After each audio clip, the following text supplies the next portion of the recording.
Bastos, gago, barumbado, mamamatay tao. Yan yung bansag sa'yo ng mga kritiko.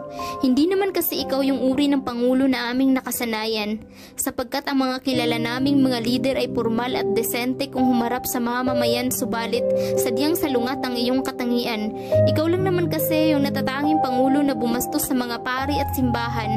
Kahit ang Panginoon ay hindi mo pinalagpas at minura mo ng lantaran, marami ang galit sa'yo dahil kampun ka raw ng kadiliman, ngunit ang hindi nila maintindihan na ang minura mong Diyos ay ang Diyos na sinasamba ng mga oligarko, ng mga magnanakaw at ng mga ganid sa kapangyarihan, ibang-iba sa tunay at dakilang Diyos na sinasamba ng karamihan.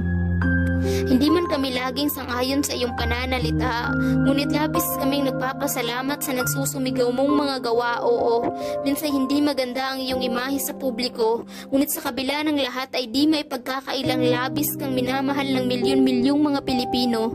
Ikaw lang naman kasi yung bastos na nagmulat sa aming mga mata, ang naglantad ng mga kasinungalingan at pang-aabuso ng media, ang sinasabi nilang gago pero siya rin pumuksa sa mga iligal na droga, ang naglinis at tumapos ng problema hinggil sa tanimbala, ang barumbado na nagpahina sa puwersa ng mga terorista, ang patulog-tulog lang daw pero maraming naipatayong infrastruktura, at ang sinasabi nilang tamad na presidente pero kay raming nagawa sa gitna ng pandemya.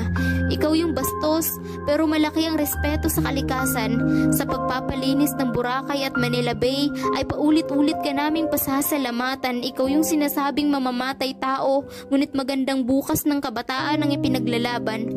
Marami man ang galit dahil wala ka raw pakialam sa karapatang pantao. Oo, karapatan ng mga kriminal na napapatay ng mga pulis at sundalo dahil para sa'yo, mas mahalaga ang buhay ng bawat inosenteng Pilipino. Kapag may napapatay ng mga kriminal at terorista sa bakbakan, ang iyong mga kritiko ay nagsisilabasan, gumagawa ng ingay sa social media at nagpoprotesta sa mga daan.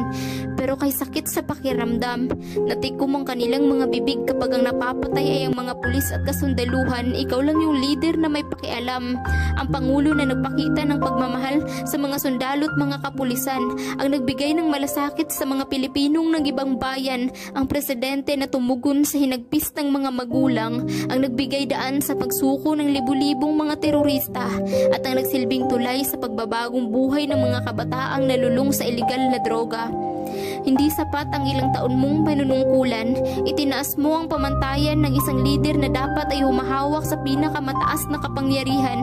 Pero sabi nga nila na mas mabuti na yung nabigyan mo kami ng kahit 6 na taon kaysa sa hindi man lang kami nabigyan ng kahit konting pagkakataon. Ang pagsaludo sa iyo ay hindi sinyalis ng pagiging isang panatiko. Masama bang purihin ka at pasalamatan sa pagiging isang mahusay na pangulo dahil sa kabila ng mga walang kabuluhang mga kritisismo at sa pilit na pagpapabagsak sa iyo ng mga oligarko, wala kang ibang kakampi kundi kaming mga Pilipino. Hindi kami handa sa pag-alis mo sa pamahalaan, ngunit wala kaming magagawa kundi harapin ang masakit na katotohanan. Magwawakas man ang iyong panunungkulan at babalik ka man sa pagiging isang sibilyan, mag-iiwan ka naman ng katiyakan sa aming mga puso't isipan.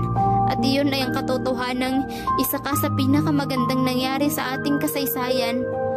Sa pagtatapos ng iyong termino at sa nalalapit na pagbaba mo sa palasyo, nais ko lang iparating sa iyo mula sa akin kasama ng milyon-milyong mga Pilipino. Maraming salamat po, mahal naming Pangulo.